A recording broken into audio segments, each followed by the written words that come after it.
Hey everyone, it's me. I'm back once again, slapping my OCs up on the internet like an overbearing parent, drafting their kids to perform in a school play that they don't want to be in. Except the stage is YouTube and the audience is a bunch of weird strangers, and all they can do to indicate their approval is one melancholy thumbs up. This analogy's getting weird. Look, I'm talking about Inscryption again today, specifically this Inscryption OC which I made way back over 8 months ago, which is to say like 2 videos ago.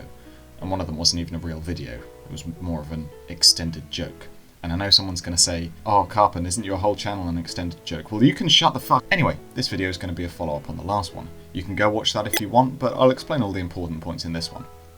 Much like the last video, this one will contain spoilers for Inscryption, but the game's like over a year old at this point, so I'm guessing that if you're watching this video you've either played it or you don't care.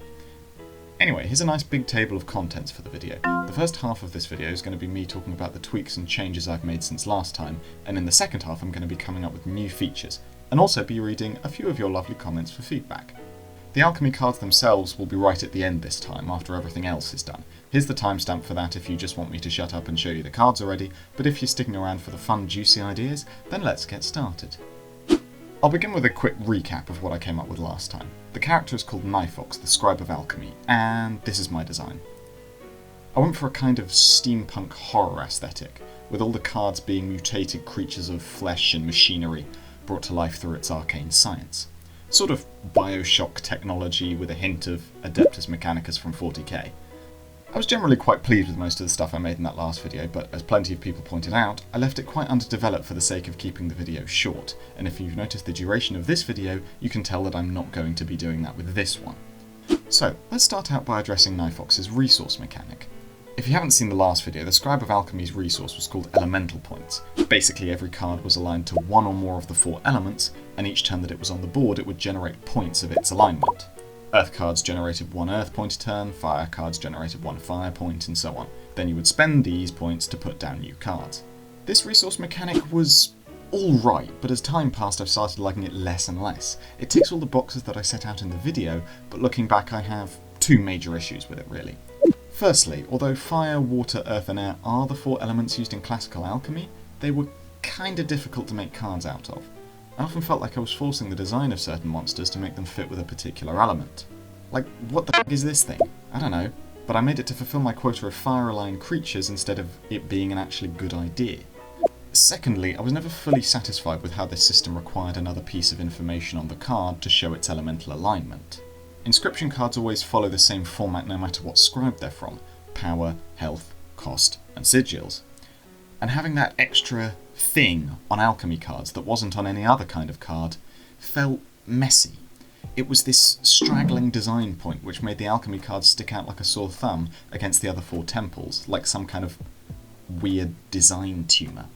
Anyway, after plenty of intense thinking about how to make this work, I decided to go with the timeless solution of throwing it in the bin and starting again. I went completely back to the drawing board and came up with a new resourcing system for Niphox.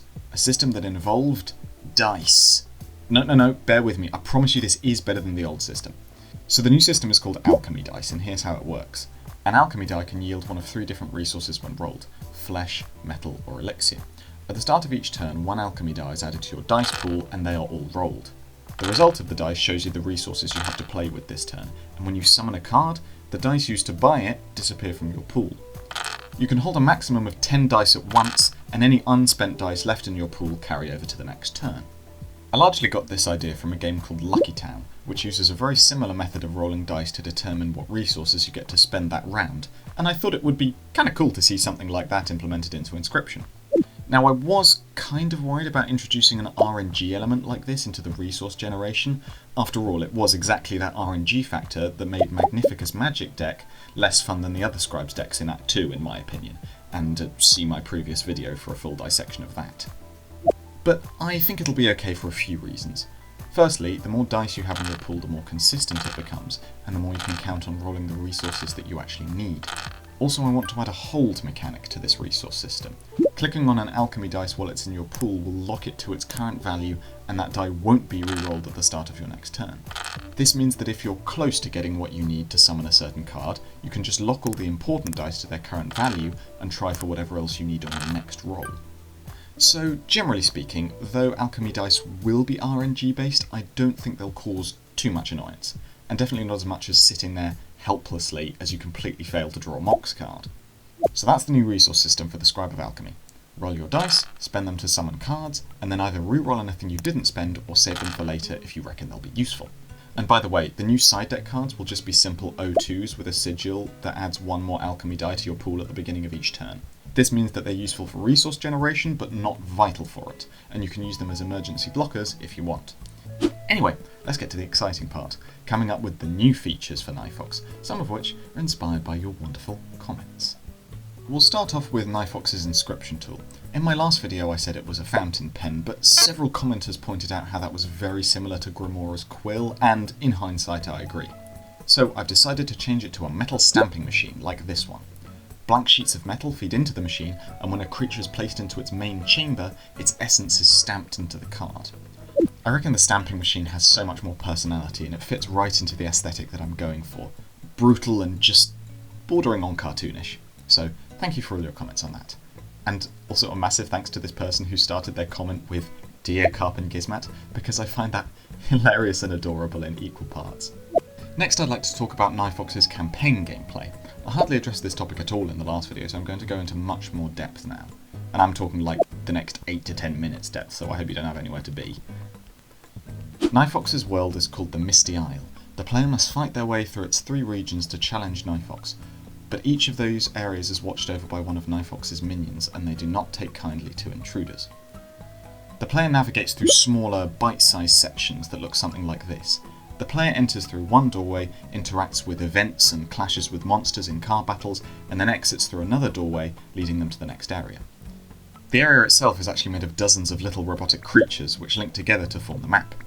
When the player exits an area, the map disassembles itself and new robots scuttle in to form the new area. There's no real justification for this other than I think it's neat. So, yeah. Let's go through the regions. The player begins washed up on the shores of the abandoned town, a region to the south of the Misty Isle. It's basically the tutorial zone and only contains a few simple encounters to ease the player into the game and get them familiar with the new mechanics. Once the players made their way through the abandoned town, they reach the central square and find the gates of Nifox's fortified laboratory. The enormous metal gateway is firmly shut and requires 3 keys to open.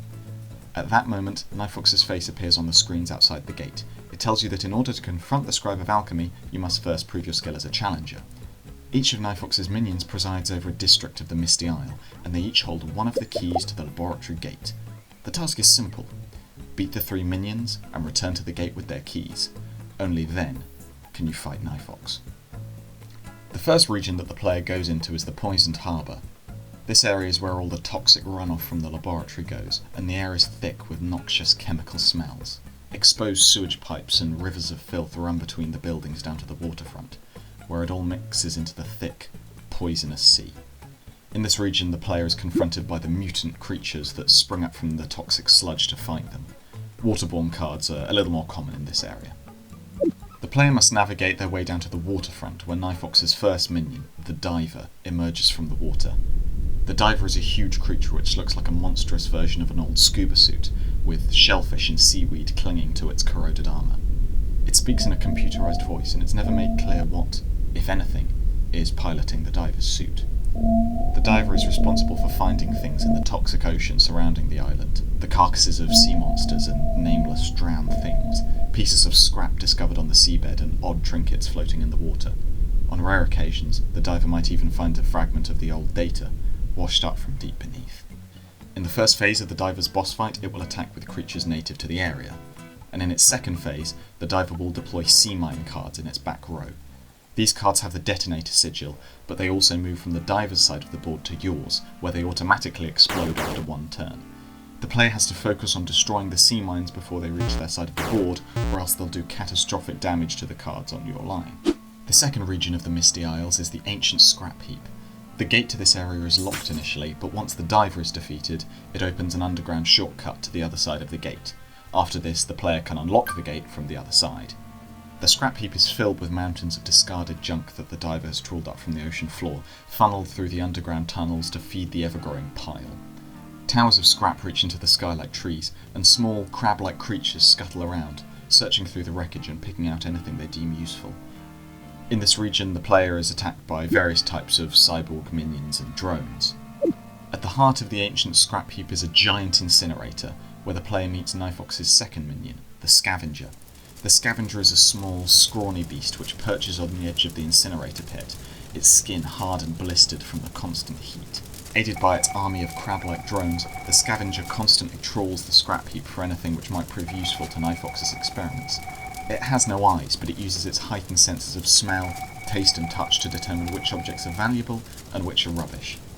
Useful materials are sent to its master's laboratory, and any junk is thrown into the furnace as fuel to keep the lab's engines running. In the Scavenger's first phase, it will send in various cyborgs to attack the player. It will also start with a scuttle drill on the board, making it harder to deal damage. If the player makes it to the second phase of the Scavenger's boss fight, it will open up the incinerator pit on the far left of the table. At the end of each round, every card will move one space to the left, and those which move off the board will fall into the incinerator pit and be destroyed. The Scavenger will occasionally play wreckage cards on its side of the field to make it harder to attack. After defeating the Scavenger, the player gets to move on to the third region of the game, the Watchtower, which sits on a small island a little way offshore. Before you defeat the Scavenger, the Watchtower is inaccessible as the bridge over to the island is broken. The bridge is being repaired by a cyborg version of Rebecca, who offers her typical deadpan commentary about Nifox's game. Once the player has defeated the Scavenger, Rebecca has finished the bridge and the player can access the Watchtower. The Watchtower's halls are lit by hanging lanterns, and there are enormous piles of books and papers flowing endlessly down the stairs. Everywhere the player goes, they can hear the faint, ceaseless clicking of a typewriter from somewhere up above them. The Watchtower is protected by some of the strangest creatures on the Misty Isle. The strongest of these are the golems, soldiers crafted from brass and iron and brought to life by the arcane arts. They mindlessly carry out the bidding of their master and are very hard to kill for good. Once the player has made it to the top of the Watchtower, they reach Niphox's last minion, the Overseer. The Overseer is a thin, hunched creature whose arms split into multiple branches. It's surrounded by screens and typewriters, and every one of its hands is constantly typing away. The Overseer is the administrator of Niphox's laboratory, tirelessly recording every single thing that happens on the Misty Isle and cataloguing every one of Niphox's experiments in great detail. It can see every corner of the island through its network of security cameras, and the Watchtower is piled up with who knows how many years of its records. The Observer first attacks with an army of golem cards. During the first phase, its spotlight will sweep across your side of the board, starting at the far left and moving right, then back again. When a space is spotlighted, that space will be attacked by cards diagonally opposing it, as well as those that are directly opposing it. Cards with the sniper sigil will always attack highlighted areas.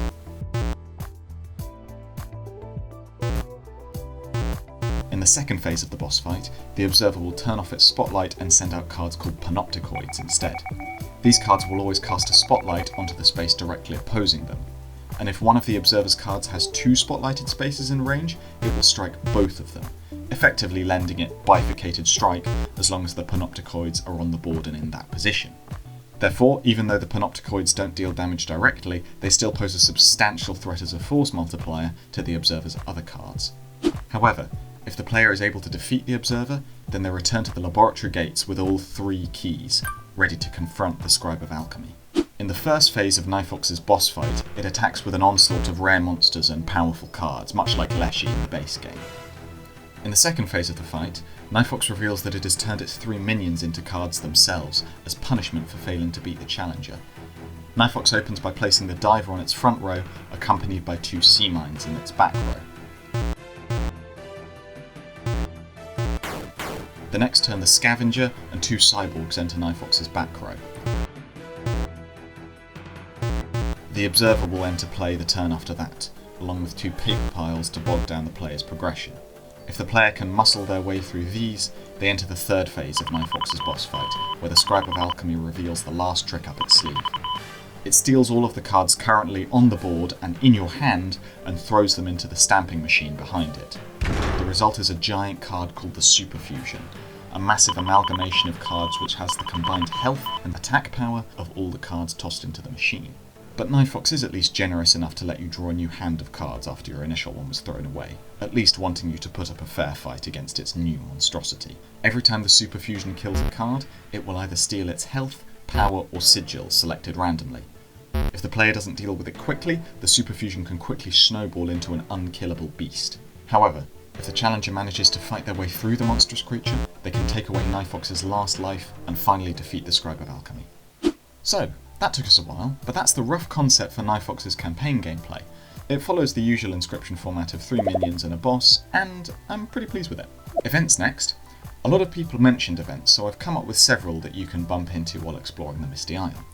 Card battles, obviously, which are triggered by bumping into monsters. Abandoned vats, which let you pick one creature from a choice of 3. Chests, which let you pick one item from a choice of 3. The Surgical Graft event, which allows you to rip a characteristic from one of your cards and apply it to another one of your cards. The characteristic you selected replaces the old characteristic, and the card you ripped it from is permanently destroyed. The Elixir Well event, where you can let a card drink from a well of strange elixir, granting it a new sigil of your choice. You can even let it drink multiple times, but the more times you let it drink, the greater chance it has to die from unpredictable side effects. And finally, the Ritual Altar event, which permanently destroys a card of your choice, but upgrades one of the side deck cards to have more health and yield twice as many alchemy dice. Each region of the Misty Isle also has a shop, where you can exchange the shards generated by overkill damage for access to all of the events mentioned previously. This way the player can customise their deck relatively easily. From shops you can also buy material boons. Purchasing a material boon will permanently increase the chance of your alchemy dice rolling a particular material. You can have up to 3 of each type of boon, and you can turn them on or off to suit the current playstyle of your deck. Now, speaking of the shop, a few people mentioned items, so I've come up with a few ideas for them, and you can pick them up from chests around the Misty Isle. The Dice in a Jar item adds 2 dice to your pool when used. The Wreckage in a Jar puts a wreckage card into your hand when used, which can be used to block enemy attacks. The Saw lets you split one card into 2, with half the power and attack of the original card. In case of odd numbers, it distributes them unevenly, meaning you can't use it on 1 health cards. The Electrodes let you electrocute one of your cards. That card will instantly attack the enemy, but will then suffer 1 point of damage. And finally, injecting a card with a serum will apply an extra sigil to it for the rest of the battle. Serums can be used on both friendly and enemy cards, so they're pretty useful. Items in Nifox's game disappear after being used, like in Leshy's game, but you can always find more of them from chests or buy more from the shop. A few people asked about Nifox's personality, and I reckon that it would be driven by perfectionism. This scribe doesn't tolerate failure or imperfections of any kind, and to it the challenges are just there to be experimented on. Guinea pigs which Nifox puts through endless tests and battles, using the knowledge it collects to create the perfect version of Inscryption in its eyes. Ironically, Nifox's obsession has seen the Misty Isle collapse into a state of ruin, with buildings abandoned and mutant horrors stalking the streets. In the pursuit of perfection, the scribe has left everything else to fall apart. And lastly, I want to thank everyone for some really lovely comments on the first video. It was great to see fans of the game being so hyped about literally just my silly little OC. Sorry I've been so long without a video. There were issues, and by issues I mean my real life existed, so yeah. But I'm back with a vengeance and looking forward to making more videos very soon, so keep an eye out for them. And now, dear audience, to close the video out, I give you the Alchemy deck. See you all next time.